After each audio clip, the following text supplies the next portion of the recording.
the old-timey gospel revival show. Free preacher coming back at you. You know who was a free preacher? Jesus was a free preacher. Paul was a free preacher. Peter was a free preacher. John was a free preacher. Everybody in the New Testament, not one of them ever passed a collection plate when they was preaching about Jesus. And I'm going to revive that part of it too. We preach for free because when you do it for money, you tell people what they're willing to pay for. Here we are, October 8th, 2021. Let me get my little stick out here. That's the date up there, and that's the number of the show. I'm Free Preacher. This is the old-timey gospel revival show, and I'm going to tell you all the reasons why and what to do what Jesus said. And we're going to start on something super important, man. We're at the end of the Sermon on the Mount. This is the end of the Sermon on the Mount right here. We come up to the very end of it.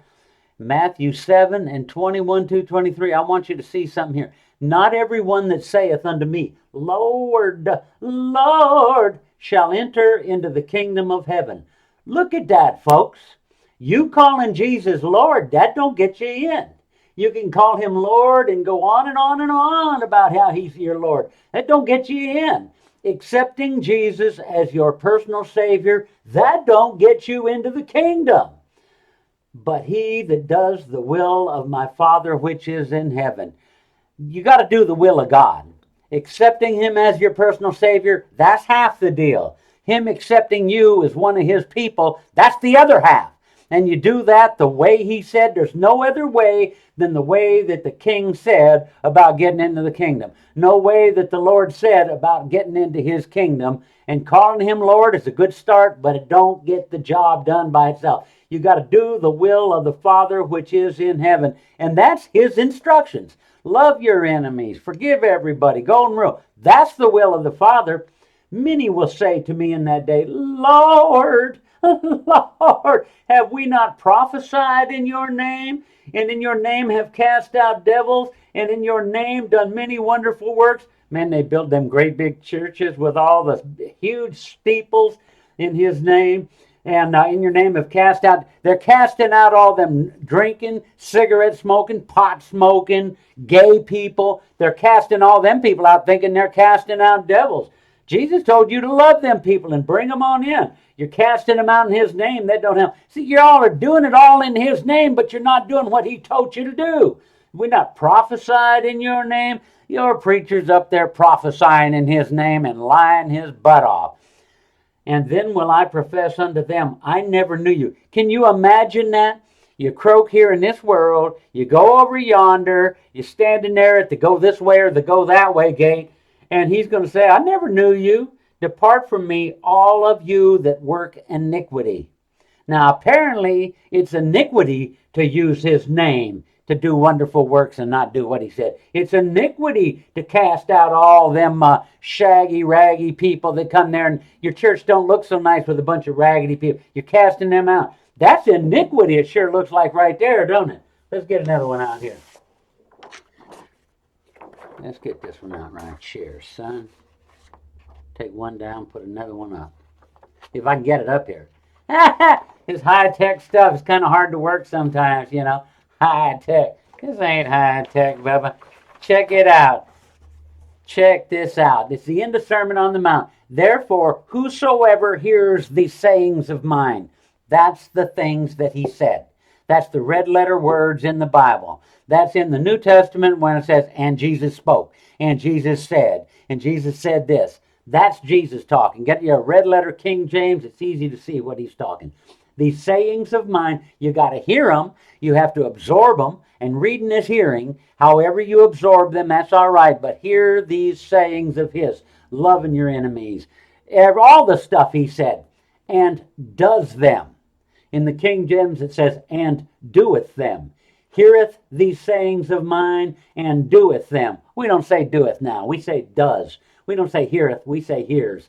And look at this. If you hear his sayings, if you absorb his sayings, and then if you get off your butt to do them, to feed them hungry people, to clothe them naked people, to house them homeless people, which you can't do when you're tithing to your church because they get all your extra money right there. They suck it up off the top.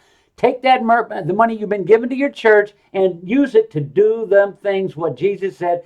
And he said, I will liken him unto a wise man which built his house upon a rock. And that rock was Christ. Ain't that a trip right there? You build your house on a rock when you feed them hungry, homeless people. You build your house on a rock when you're housing them homeless people and clothing them naked people and visiting them prisoners and helping the low-life people of the world. I like this here. 1 Corinthians 10:4. And the rain descended, and the floods came, and the winds blew and beat upon that house, and it fell not. I got to switch pages. I can't go long enough to do them both. I'm not complaining. That's just the way it is, man. We don't have that high tech yet. You watch the show for a while. We be getting high tech. For it was founded upon a rock. And everyone that hears these sayings of mine and does them not shall be likened unto a foolish man. Now, I've said it before. I'm saying it again.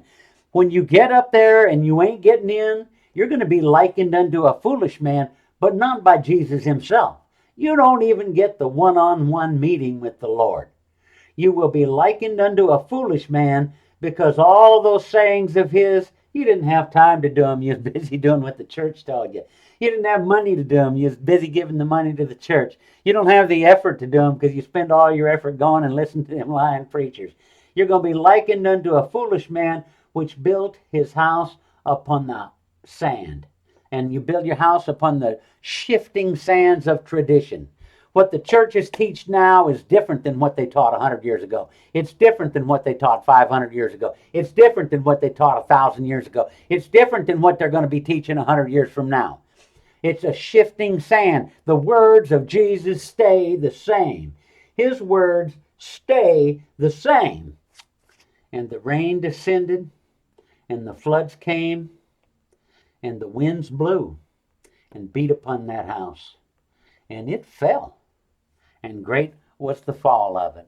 Folks, I am nobody. Free preacher is just an insignificant little dot on humanity. I'm not anybody special. I'm nothing at all special. But the words of Jesus are special. And I am, brave enough or foolish enough or something to stand against 2 billion Christians that are being lied to by whatever church they go to. Whatever TV preacher, whatever radio preacher, internet preacher you're listening to, they're all teaching you to give them the money. Jesus taught you to share the money with the poor.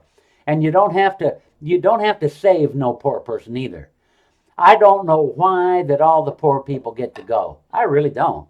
I don't know why them poor people get to go. It was in like a Lazarus and the rich man. There's 2 different Lazaruses in the Bible. There's the one, the buddy of Jesus that he raised from the dead. But then in Luke, there's also that Lazarus and the rich man. Lazarus had nothing going for him, this particular Lazarus. His body was shot. He was completely sick all the way through. He had open sores on his body, and he was so tore up, he was just laying out there in the street, and the dogs were coming by and licking at them sores. They were licking his sores, man. And he didn't have nothing. He didn't have no clothes, no bed, no nothing. He was just wanting to dig through the dumpster with that rich man, and the rich man put a padlock on the dumpster. Wouldn't even let him dig through that dumpster to get something to eat. Just the crumbs that fell from his table. And the rich man, it didn't say anything that he didn't have faith. It didn't say that he didn't go to church every week. It didn't say that he didn't tithe. It didn't say any of that stuff bad about the rich man. And it didn't say anything good about the Lazarus. It didn't say he had faith. It didn't say he had belief. It didn't say that he was doing nice stuff for other people. No, he was pitiful. He couldn't do nice stuff for other people. Lazarus and the rich man, and as the story goes, Lazarus went to heaven and the rich man went to hell. And you read the story for yourself right there in the middle of Luke, man. Lazarus and the rich man. The rich man went to hell for no other reason that he wouldn't help the poor people. It is the will of the Father that you help the poor people, and apparently they're going to make it. You look in Matthew 25, you get to go when you feed the hungry. Them people that didn't feed the hungry don't get to go with Jesus. They go to a bad place. that you get to go with Jesus because you housed the homeless. Them people that wouldn't house them homeless, they're screwed. They don't get to go there. Do you want to be likened unto a foolish man which built his house upon the sand, upon the shifting sands of tradition? Or do you want to have Jesus personally meet you when it's time to go? You get a one-on meeting with the Lord. You get to see Jesus personally, and he's going to liken you unto a wise man. Not a wise ass, not a smart ass, but a wise man, because you built your house upon a rock. And then also there, and the, oh yeah, yeah. And the rain descended, and the floods came, and the winds blew and beat upon that house, and it fell not. That house didn't fall. Your house won't fall. Your house, you're building your place. You are building yourself a place in the kingdom that's going to be yours. It's going to be your bailiwick. It's going to be your turf. It's going to be your area of control. You're going to be the boss of that area, because that's what Jesus said in Matthew 25.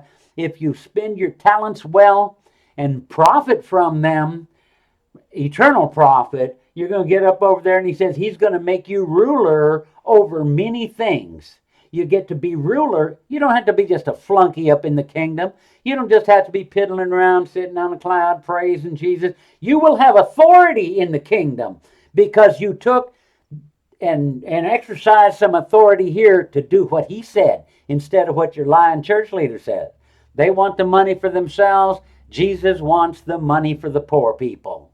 They want the money to build that new big old steeple. Jesus wants you to build housing for the homeless.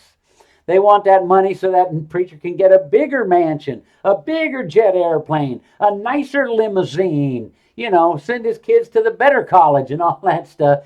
Jesus wants you to take care of the indigent, the homeless, the decrepit, the sick, the pitiful, the prisoners. He wants you to take care of all of them people. And when you get up over yonder, he's going to say, I will liken him unto a wise man which built his house upon a rock. And that rock was Christ. I got a little confused a while ago. I thought I was in 1 Corinthians 10:4 down here. I wasn't. I didn't quote you anything from 1 Corinthians 10:4 except that rock was Christ. When you do what he told you to do, you're building your house upon a rock. You're building your house upon Christ. You're building your eternal destiny upon the Lord. And you can have authority, you can have treasure, you can have rewards, you can have power, you can have, you be somebody. You can be somebody up over yonder if you will help them nobodies right here. But you ain't going to get it if you keep trying to help them want to be somebodies. Them fancy, dancy, fancy schmancy church leaders up there acting like they're telling you the truth when they want you to give the money to them, and they're lying. And the way I say they're lying is because Jesus never authorized anybody to pass a bucket in his name. He never authorized anybody to collect money in his name. He never passed that collection plate. He never did. Jesus never passed that plate. No, sir, he did not. Paul didn't. Peter didn't. Now, the early church put their money together so they could go out and preach for free.